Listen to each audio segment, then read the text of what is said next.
Templeton Rye is a story from a corporation that's profiting off of a history that doesn't belong to them.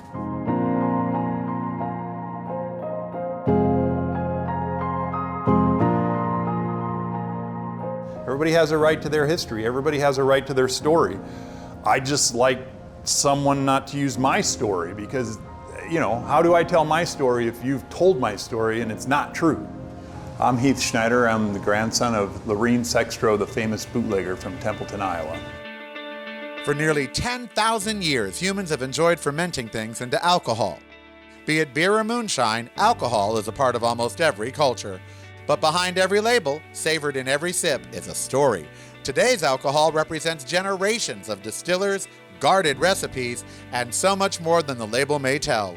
Long before you pop a cork or twist a cap, another story played out. No matter what you drink, there's a story in every bottle. Hi, it's Karel, and welcome to A Story in Every Bottle. Today we are in my hometown of Las Vegas, Nevada.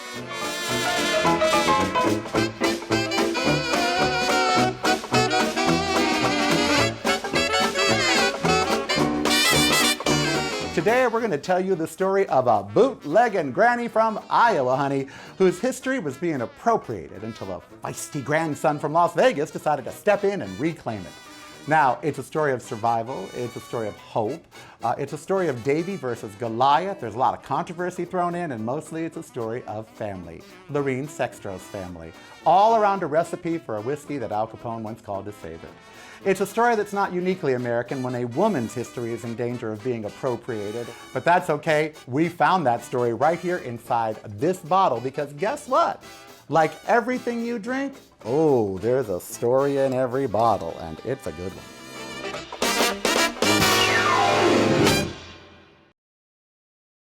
You know, I went back to Carroll County, Iowa, heard a story about a guy making my grandmother's recipe. He was speaking of her on his website, and he had her name spelled wrong. So I brought it upon myself to go in and explain to him that he had the name spelled wrong, and wanted to see what my grandma's alleged recipe was like.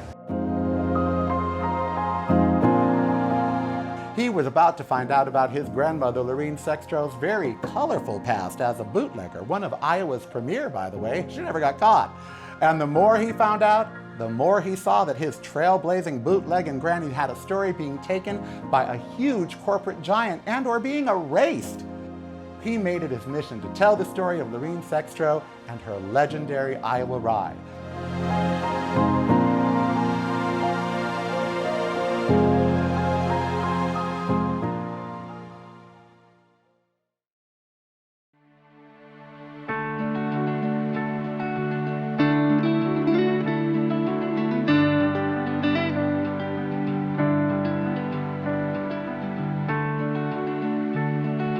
Lorene Scheid was born in Halber, Iowa. Her parents were Ted and Anna. She was born in 1911. You know, there was a couple of wars in there, and although they were children of immigrants, the Germans weren't especially liked during the 30s because we were in battle with the Germans, and some were taking that opportunity to describe the making of liquor as being for the Hun because you're using grains that could be fed to soldiers. So it was somewhat of a propaganda method for vilifying German immigrants. You know, it was the Prohibition era that provided the demand for Lorene Sextro's product. And as you can see, Prohibition is still alive and well inside our culture, especially here in the underground at the Mob Museum. But what most of us know is the what of Prohibition. Okay, we don't know the why. We know that you couldn't drink, you couldn't buy alcohol, but we don't know why you couldn't. And once we find that out, it proves everything old, unfortunately, is new again, because tropes like immigration, war, racism, radicalism, even the KKK, the anti-saloon squad, they all brought us this dry period in Americans' history. But Lorene Sextro and others took advantage of that to make some money, not so much because they love whiskey, but because they needed money. But she just happened to make some that Al Capone once called his favorite. So to understand the times and to understand how this happens, you have to understand Prohibition, which means we need a smart person. And we got one. She's the Director of Education here at the Mom Museum. Her name is Claire White, and she stopped by to fill us in on the 411 on Prohibition. Prohibition was over 100 years in the making, and when people first started pushing for prohibition or temperance, which is what the movement was initially called, it was really all about making the United States healthier, wealthier, and safer. And what really pushes the Prohibition Amendment forward is a mixture of xenophobia and, believe it or not, World War I. So during World War I, there's a couple of things at play. First of all, we start pushing to use grain products for food rather than making liquor. And one of the major producers are German Americans. They own almost all of the breweries. And there's also a number of other immigrant groups that are making a lot of money off of liquor. Irish Americans making whiskey and rye and bourbon. A lot of Jewish Americans actually own wineries in the United States at the time. And all of that really does lead to this heightened concern over who is making money off of alcohol, who's drinking alcohol, and what that means for the fabric of the United States. The KKK definitely supported Prohibition, and they were definitely active in the Prohibition movement in the early 1900s. So they're very anti-Catholic, very anti-immigrant at that point, and a lot of the biggest proponents of Prohibition do come from that very traditional Protestant faith, as opposed to a number of Catholics in the United States at the time who are a little more sympathetic to the drinkers' cause. Most states that had statewide prohibitions before the federal law had the exact same reasons, but usually it had to do with their demographics. So a lot of the time, you're looking at states where there are specifically large German American populations, and they are specifically targeting German Americans and trying to make it harder for them to operate their businesses. Iowa is a good example of early prohibition. And in 1915, they decide to overturn the local option, and essentially the whole state becomes dry. It's set to go into effect January 1916, and that's really kind of the beginning of modern prohibition.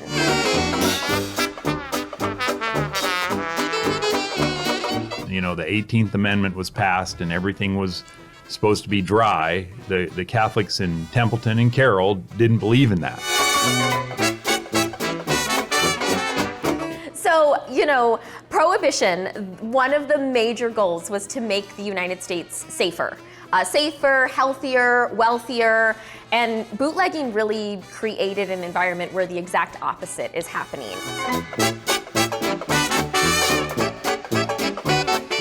Lorene and Frank Sextro had to become bootleggers out of necessity. When you're working on a farm and you can't sell eggs, cattle, pigs, you pretty much have the option of selling what people are buying in it. During the Depression, especially in the 30s, people were buying liquor. I also felt that they thought people should have the right to drink if they want to. These were proud Germans making a recipe they thought was as good as any recipe out there. I do think Grandma Sextro thought her activities were an act of protest and peaceful protest. There's a major rise in violent crime, all because of bootleggers. And bootlegging is kind of the linchpin of why Prohibition is the best thing that ever happened to organized crime. And in fact, organized crime to this day, the money that they have in their holdings goes all the way back to Prohibition. Oh, it was a really tough time when she chose to do it because we were in the heart of the Depression. And worse yet, the Germans had just lost the war to the Allies, so Germans weren't especially liked in Carroll County. So they huddled together in the town of Templeton, kind of ran the town the way they saw fit, and one of the things they saw fit, regardless of what the feds said, was that making liquor was acceptable.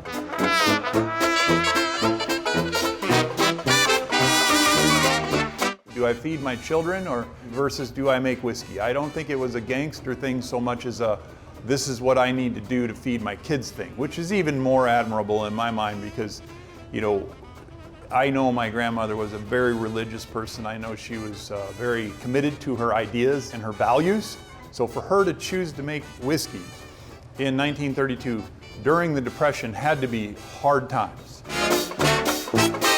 Truly, you can thank the Great Depression for the end of Prohibition. And in fact, the Depression sort of creates this perfect storm of why we need alcohol again. There's a lot of people who are feeling down on their luck, feeling like they need a little boost. And there is definitely a job benefit. You know, it's really easy to say if we bring back liquor, we'll bring back brewers' jobs and distillers' jobs and jobs in bars, but you're also bringing back major transportation industries. You're bringing back truckers, you're bringing back people who are making bottles and making casks and making kegs. These are all jobs that we essentially lose during Prohibition. And not only do we lose them, but the people who sort of fill in those niches are not paying taxes because they're doing it illegally. And so all of these things sort of create a world in which we need liquor to come back in order to at least partially help us out of the Great Depression.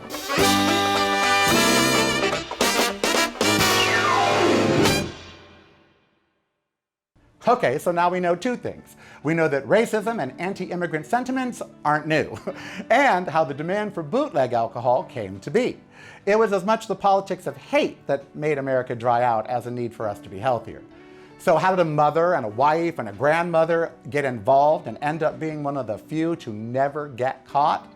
What was the secret to her recipe that made it so good that they clamored for it? And why was it so popular that even today people would like to appropriate it for themselves? To understand that part, we have to understand who Lorene Sextro was, and that means we gotta talk about family, because that's who Lorene Sextro was.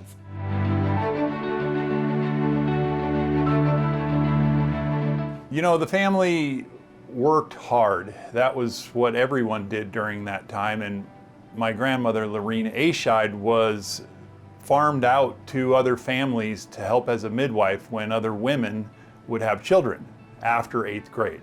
Lorene's from a big family. She has 10 siblings. When you have 11 children, the first child doesn't necessarily know the 11th child as well as one would think.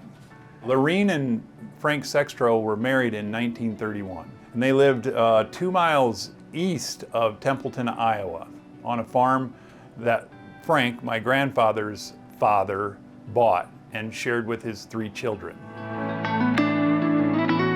Lorene had 7 kids. My mom was in the middle, kind of the second wave of children. So Grandpa and Grandma Sextro had no heating, had no electricity, had no plumbing, unless you consider a 3-holer plumbing, and that was the life they led. They did have a still, and it was the one way they could make money. The one way they could make a living during the Depression.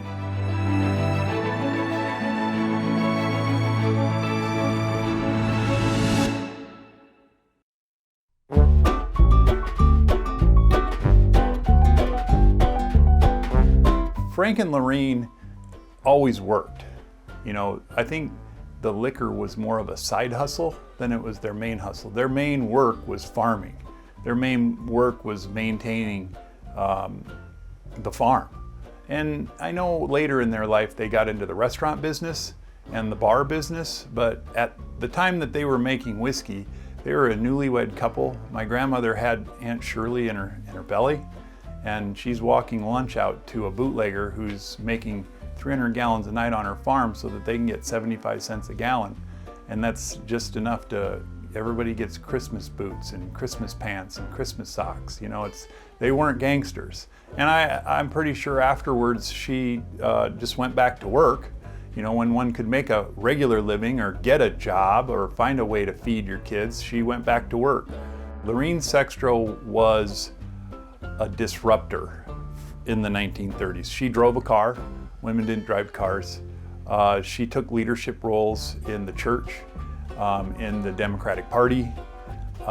She was involved in her community, and she loved watching her 31 grandchildren out playing sports. She'd attend all of our games or the best of her ability. So very active woman. Even in her 90s, my grandmother Lorene would drive her Galaxy 500 about 80 to 90 miles an hour down the back roads of Iowa, going to bingo. And it's just the way she was, she's just full of piss and vinegar sometimes. Lorene always kept on trucking. She'd never let grass grow under her feet. She always needed something to do. I honestly think that's why she taught the Heirs family how to make whiskey, is because she was proud of the fact that she made whiskey. She thought she made a really good whiskey. Most people told her it was unparalleled.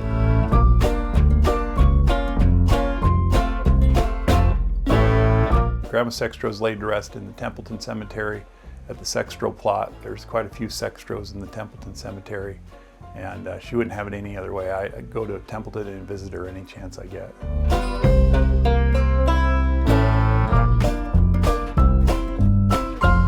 Grandma Sextro loved life.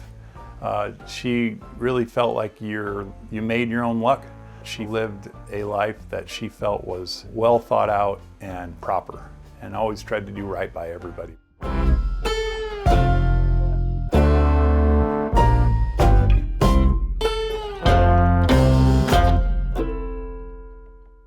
So this bottle right here, this little bottle, contains all that history and all of those stories, as well as some damn good whiskey up in there.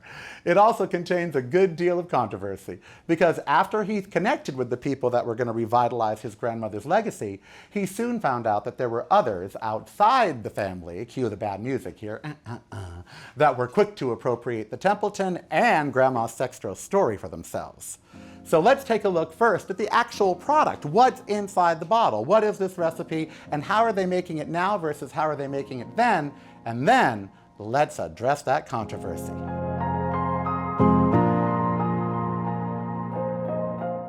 I'm very proud of Sextro Rye, Iowa Legendary Rye, and Sextro Vodka in that it follows my grandmother's recipe to a T. We've won 21 international spirits competitions with that recipe.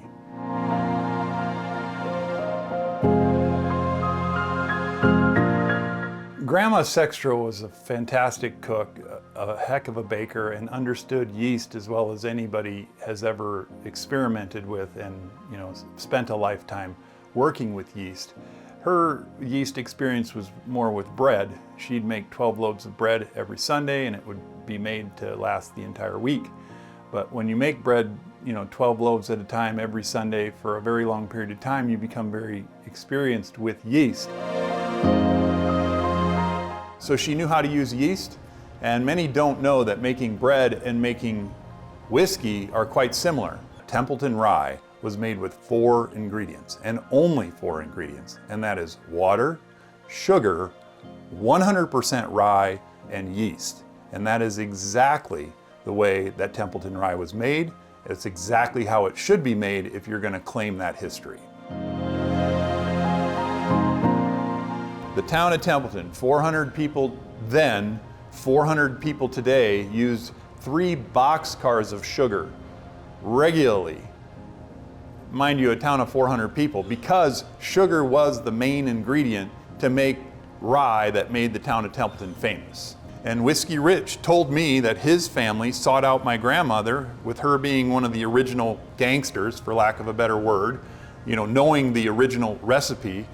His family sought that from my grandmother because it was so good, and it was such a legend in the area. And we talked about that a little bit, the uniqueness of her processes. Many of these processes patent pending that make a natural, non-enzyme, pure spirit that I believe to be unparalleled. Many use 40 and 50 and 60 gallon barrels. And when Rich's family, Whiskey Rich here, his family interviewed my grandma in her 90s. They brought a recipe that they thought was accurate to the whiskey being manufactured in Templeton, Iowa. And there's 4 or 5, 6 recipes out there. And my grandma took their recipe and just started putting lines, this is wrong, this is wrong, this is wrong. And one of the things they had wrong that she was adamant about is they had 40-gallon barrels. but we will always be 15-gallon drum. And everything is era specific, and it will always be era specific because we believe there's magic in that formula. So, it was Grandma Lorene's uniquely homegrown yeast, as well as sugar, locally grown rye, and local water, combined with a small batch brewing process that made her rye so unique. So unique, in fact, that others want to claim their heritage and the recipe. And while Heath and Whiskey Rich acknowledge that there were other recipes, one corporate giant decided to claim the name Templeton Rye and pretty much co-opt the story of the hard-working farmer bootlegging to survive while making the good stuff, as it became known. And while Heath may be all for sharing the legacy of Templeton during Prohibition, he wasn't about to let a large corporate giant take Lorene and Templeton's story with a product that was nothing like the original. And it wasn't just Heath with an issue, as the brand Templeton Rye had to settle litigation about deceptive trade practices surrounding their story or lack of authenticity thereof. It's a feud that Capone himself would love, and one Heath continually fights.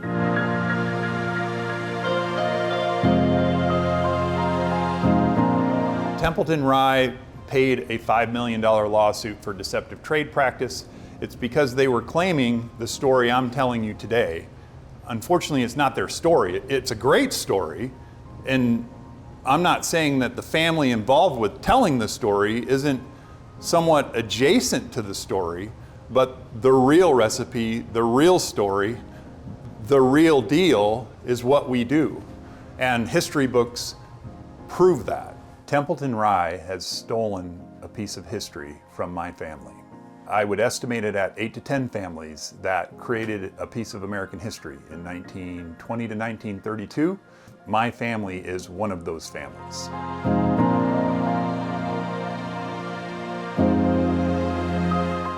I don't have a waking moment where I don't feel like it's unjust, it's not fair.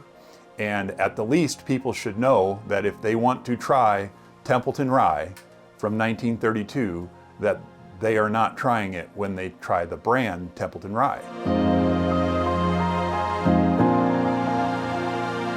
So the product, Templeton Rye, says it's just another story, another recipe from the era, and that they are a true Prohibition-style product. After the deceptive trade practice lawsuit, the company put out a video to explain their side and to remind people that they're telling their own story, a grandfather's story, and sharing a grandfather's recipe, much like Heath shares Grandma Sextro's with Sextro Rye and Iowa Legendary Rye. But after listening to the explanation, one could be left with more questions than answers. Are they or are they not sugar, rye, yeast, and water, the OG recipe from the area? Or are they appropriating someone else's recipe and story? Well, it depends on who you ask.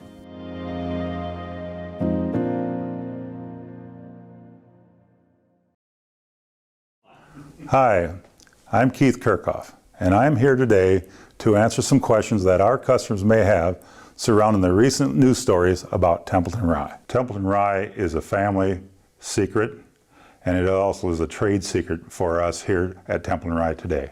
My grandfather was involved in Templeton Rye during Prohibition. My grandfather had passed down the recipe to my dad, and consequently I ended up with it. And so we had a bottle of my grandfather's whiskey, and technically to be a rye whiskey, you gotta be at least 51% rye, aged no less than 2 years in new oak barrels.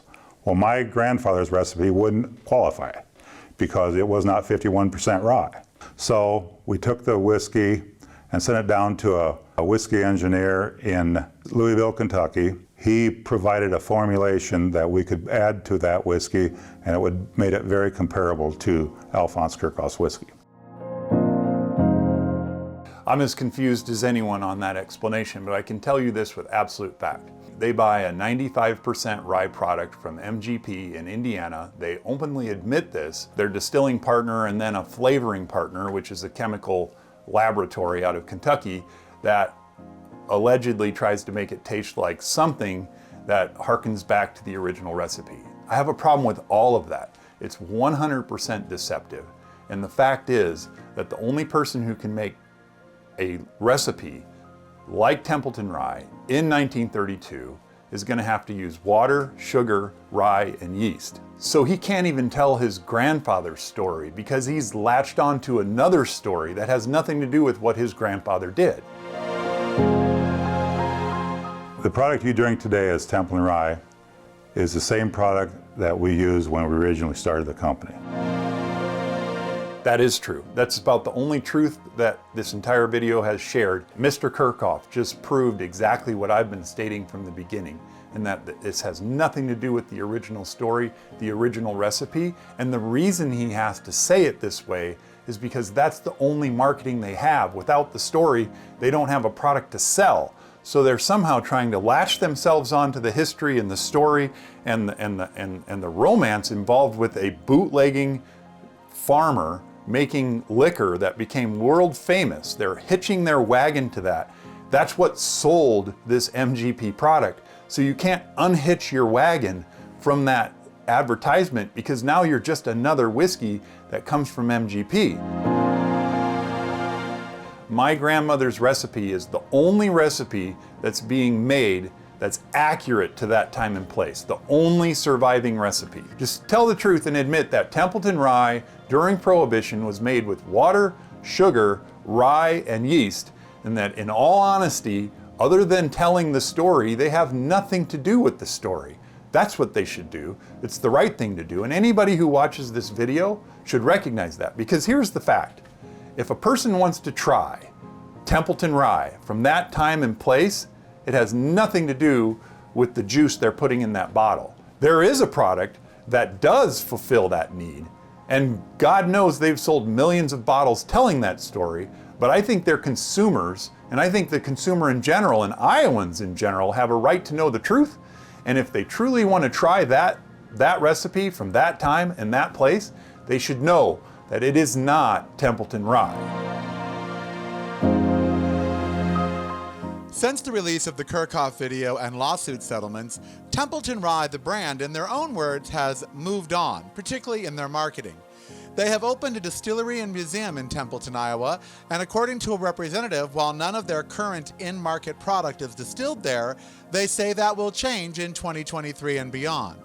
The representative also said that their product is inspired by the Prohibition flavors and recipes, but that their recipe is not, in fact, made the exact same way with the same ingredients and distilled the same way as Grandfather Kirchhoff's, that it's been updated with additives for flavor.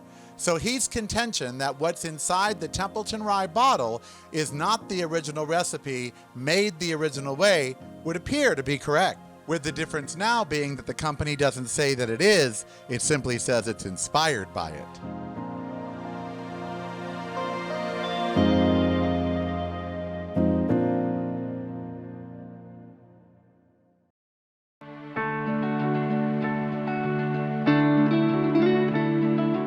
It's very personal. I mean, I'd ask anyone who watches this to ask themselves, how would you feel if your family was part of American history?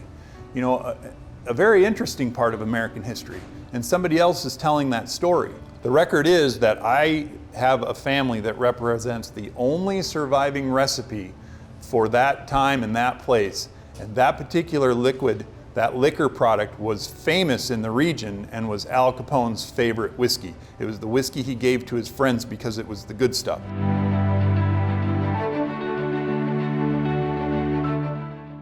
I took your history back, you know? I took your history back. I put you back in the history book the way you should have been in the first place, the way all those other families should be. And there are books written about these people, but the story being told today is complete baloney. And I cannot, as a good grandson, allow baloney to take my family's history. So I'm out here fighting for your history, and I hope you're proud of your grandson.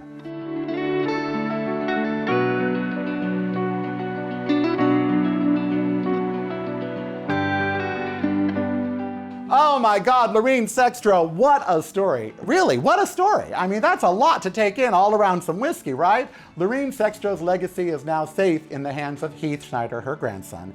And he's letting the world know that this simple but very unique way of making rye nearly 100 years later is still the best way to do it. Now, no matter what you drink, I want you to do it responsibly. And remember, every time you open up a bottle, you're not just having a drink, you're reliving a story, a history, a legacy, a real story in every bottle.